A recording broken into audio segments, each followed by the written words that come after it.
Assalamualaikum warahmatullahi wabarakatuh. Perkenalkan, nama saya Muhammad Taufik Darwis. Dari kelompok 2 ingin mempresentasikan materi bahasa Indonesia ragam ilmiah. Sebelum kita masuk ke materi pertama atau pembahasan pertama, yaitu pengertian yang diwakili Iftinan Maftua, saya akan memperkenalkan nama kelompok saya yang lain selain saya dan Iftinan Maftua, yaitu Nurul Aurea Putri Iwan Inja, Fatima Muhammad Ahmad, Ali Nur Hafifah Saputriasa, Mutiara, Alfiona Regina Bunga Sobolingi, dan Rama Fahmi.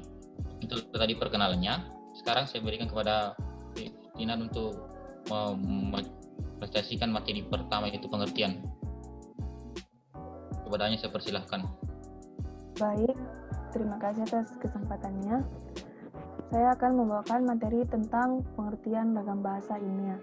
Sebelum kita masuk ke pembahasan ragam bahasa ilmiah, kita ke pengertian ilmiah dulu. Ilmiah itu merupakan kualitas dari tulisan yang membahas persoalan dalam bahasa Indonesia dalam bidang ilmu tertentu. Kualitas keilmuan itu didukung oleh pemakaian bahasa dalam ragam ilmiah.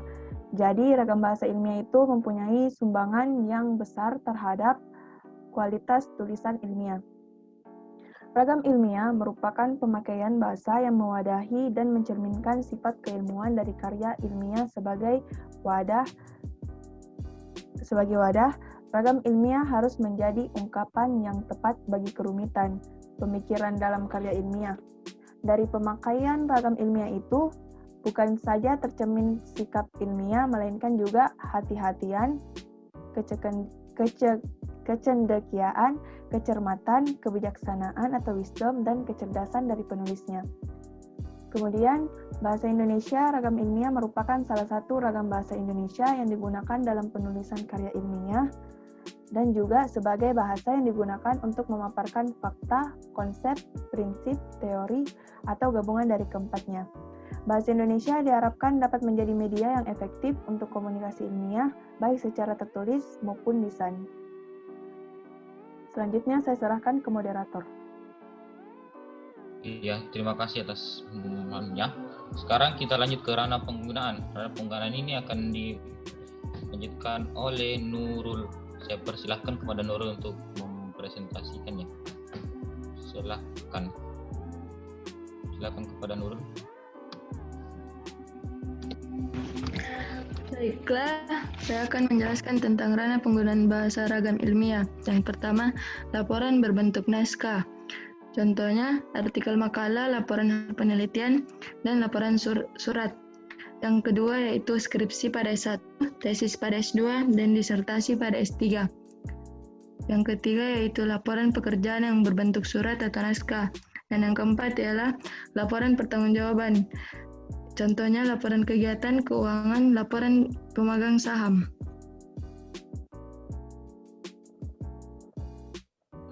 Terima kasih kepada Nurul. Selanjutnya itu ada ciri-ciri yang akan dipresentasikan oleh Fatima. Kepadanya saya persilahkan. Baiklah, saya akan menjelaskan tentang ciri-ciri bahasa ragam ilmiah. Ciri-ciri bahasa ragam ilmiah pada dasarnya ada dua, yaitu ciri-ciri umum dan ciri khusus. Ciri umumnya adalah bahasa yang digunakan harus bersifat ilmiah, artinya sesuai dengan kaidah tata bahasa baku bahasa Indonesia. Ciri khususnya adalah yang pertama, cendekia. Ciri cendekia yang dimaksud adalah bahasa Indonesia yang digunakan dalam penulisan karya ilmiah mampu mengungkapkan hasil berpikir logis secara tepat. Hal itu diwujudkan dalam penyusunan atau pengorganisasian bahasa secara sistematis, artinya teratur dan runtut sehingga menunjukkan kelogisan berpikir seseorang atau penulis. Yang kedua ialah lugas dan logis. Ciri lugas yang dimaksud adalah bahasa Indonesia yang digunakan dalam penulisan karya ilmiah harus bermakna harafiah dan tidak bermakna ganda. Sedangkan ciri logis adalah bahasa Indonesia yang digunakan dalam penulisan karya ilmiah dengan diterima oleh akal sehat. Hal itu membantu penulis dalam mengungkapkan pola pikir untuk pembaca dalam memahami gagasan atau pola pikir penulis. Yang ketiga ialah jelas. Ciri jelas yang dimaksud adalah bahasa Indonesia yang digunakan dalam penulisan karya ilmiah, jelas struktur kalimat dan maknanya. Hal itu sangat membantu penulis dalam memaparkan gagasan atau pola pikirannya dan mempermudah pembaca untuk memahami makna yang dimaksudkan. Saya kembalikan ke moderator. Untuk slide selanjutnya itu akan dibacakan oleh Mutiara dan Alfiona. Kepadanya saya persilahkan. Baik, yang keempat itu ringkas dan padat. Padat yang dimaksud adalah gagasan atau pola pikir yang akan diungkapkan tidak tercampur unsur-unsur lain yang tidak ada hubungannya atau tidak dipedulikan. Ciri ringkas yang dimaksud adalah bahasa Indonesia yang digunakan dalam penulisan ilmiah harus singkat, tidak menggunakan kata-kata yang berlebihan atau mubazir. Contohnya, yang penulisan yang salah seperti ini. Pendidikan agama di sekolah dasar bagaimanapun tidak akan terlaksana dengan baik tanpa adanya dukungan yang baik pula dari orang tua murid dalam keluarga. Kemudian penulisan yang benar, pendidikan agama di SD tidak akan terlaksana dengan baik tanpa dukungan orang tua. Kemudian yang kelima, formal dan objektif. Formal yang dimaksud mengacu pada pandangan bahwa komunikasi ilmiah melalui tulisan ilmiah merupakan komunikasi formal atau resmi, sehingga bahasa Indonesia yang digunakan harus bahasa Indonesia formal. Penggunaan bahasa seperti itulah yang menunjukkan ciri objektif, yaitu dapat diukur kebenarannya secara terbuka umum. Contohnya, penulisan yang salah. Mulyono mengatakan bahwa bahasa ilmiah itu lugas, eksak, dan menghindari kesamaran dan ketaksaan dalam pengungkapan. Kemudian penulisan yang benar, Mulyono 1989 mengatakan bahwa bahasa ilmiah itu lugas, eksak, dan menghindari kesamaran dan ketaksaan dalam pengungkapan.